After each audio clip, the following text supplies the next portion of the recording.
लाडू हा सिनेमा आत्ताच पाहिला. आमचे मित्र शैलेंद्र सिंग यांनी याआधी 70 चित्रपट बनवलेले आहेत, पण हा त्यांचा पहिला मराठी चित्रपट आहे आणि जो त्यांनी दिग्दर्शित केलेला आहे.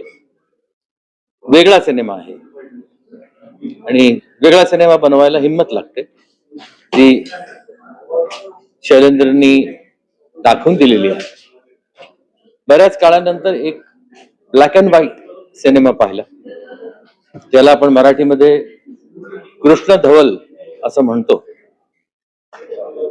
माझ्या करिअरची सुरुवात खूप लहान असताना मी ब्लॅक अँड व्हाईटनीच केलेली आहे, तर त्यामुळे मला कुठेतरी पुन्हा एकदा त्या काळात गेल्यासारखं वाटलं. चित्रपटाची मांडणी अगदी वेगळ्या पद्धतीची आहे. किंबहुना मी असं म्हणेन की वेगळं काहीतरी करण्याची इच्छा शैलेंद्र यांना असल्यामुळे त्यांनी हा प्रयास केलाय आणि हा प्रयास माझ्या मते तरी यशस्वी आहे. यशस्वी याचा अर्थ की त्यांना जे हवं होतं ते त्या पडद्यावर ते दाखवू शकलेत, ह्याला मी यश म्हणतो.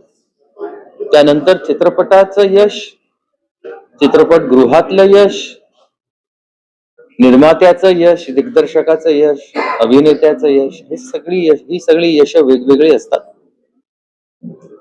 पण आपल्याला जे हवंय ते करणं आणि करून दाखवणं ही खूप मोठी गोष्ट आहे.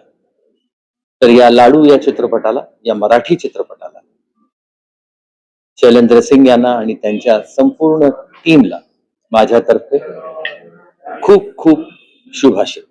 असेच मराठी चित्रपट आणि असेच मराठी वेगवेगळे प्रयत्न होत राहो अशी ईश्वर चरणी प्रार्थना.